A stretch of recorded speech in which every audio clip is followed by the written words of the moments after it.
Welcome to iDream sports. ఇంకా test series అయిపోయింది. ఇప్పుడు మనం T20 సిరీస్ కోసం రెడీ అవుతుంది టీమిండియా. బంగ్లాదేశ్తో 6th నుంచి అంటే సండే నుంచి 3 T20ల సిరీస్ ఆడనుంది. 6th ఒకటి, 9th ఒకటి, అలాగే 12th ఇంకో మ్యాచ్ ఉంది. ఫస్ట్ మ్యాచ్ గ్వాలియర్లో, అలాగే సెకండ్ మ్యాచ్ వచ్చేసి ఢిల్లీలో, ఇంకా థర్డ్ మ్యాచ్ మన హైదరాబాద్లో జరగనుంది. సో అయితే మరి ఫస్ట్ T20కి టీమిండియా ఎలాంటి ప్లేయింగ్ 11తో దిగబోతుంది అనేది ఇప్పుడు అయితే మనం చూద్దాం. ఆబ్వియస్లీ రోహిత్ శర్మ, విరాట్ కోహ్లీ వీళ్ళు ఉండరు, రిటైర్మెంట్ ఇచ్చేస్తారు కాబట్టి. సో సూర్యకుమార్ యాదవ్ కెప్టెన్సీలో టీమిండియా బరిలోకి దిగబోతుంది.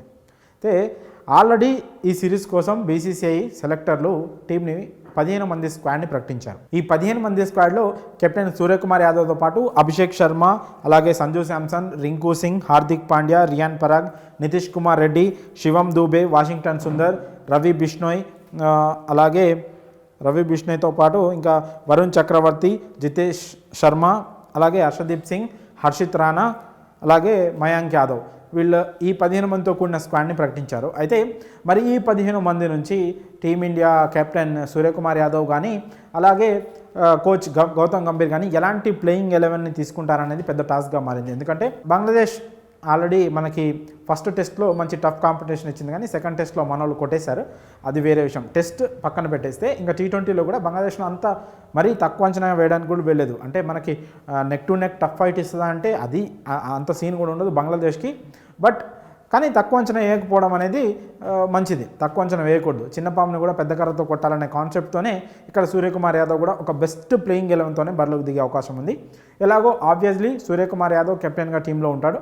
ఇంకా ఓపెనర్లుగా అభిషేక్ శర్మ అయితే డ్యామ్ షూర్ ప్లేయింగ్ 11లో ఉంటారు. కానీ అభిషేక్ శర్మతో పాటు ఎవరు ఓపెనర్ అంటే మాత్రం ఇక్కడ ఒక క్వశ్చన్ ఉంది. సంజు శాంసన్ అని మనం అనుకోవచ్చు. ఆల్మోస్ట్ అందరూ అంతే అనుకుంటారు. ఎందుకంటే సంజు శాంసన్ తప్పితే ఇంకో బెటర్ ఓపెనర్, ఒక క్వాలిటీ ఓపెనర్ అయితే ఈ 15 మంది స్క్వాడ్లో అయితే లేరు. ఆడితే ఒకవేళ సూర్యకుమార్ యాదవ్ అన్న ఆడాలి, లేకపోతే రియాన్ పరాగ్ లాంటి ఒక యంగ్ క్రికెటర్ని ముందుకు ప్రమోట్ చేయాలి. సో రియాన్ పరాగ్ కంటే కూడా Sanju Samson is a better option అని గంభీర్ కానీ, ఇటు కెప్టెన్ సూర్యకుమార్ యాదవ్ కానీ భావించే అవకాశం ఉంది.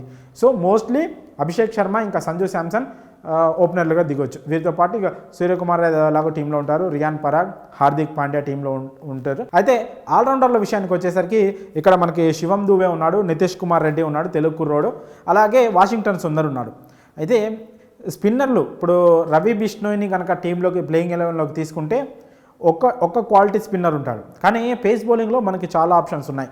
ఒకవేళ ఇప్పుడు హర్షదీప్ సింగ్ ఖచ్చితంగా టీంలో ఉంటాడు. హర్షదీప్ సింగ్, అలాగే హర్షిత్ రాణా, మయాంక్ యాదవ్ వీళ్ళిద్దరిలో ఒకళ్ళు ఆడితే అటు హార్దిక్ పాండ్యా రూపంలో ఇంకో మనకి పేస్ బౌలింగ్ ఆల్రౌండర్లు ఉన్నారు. సో ముగ్గురు పేసర్లు కనిపిస్తున్నారు. దీంతోపాటు మన రవి బిష్ణోయ్ టీంలో ఉంటే ఒక స్పిన్నర్, అడిషనల్గా ఇంకొక స్పిన్నర్ కావాలి, స్పిన్ ఆల్రౌండర్ కావాలంటే మాత్రం వాషింగ్టన్ సుందర్ని టీంలోకి తీసుకునే అవకాశం ఉంది.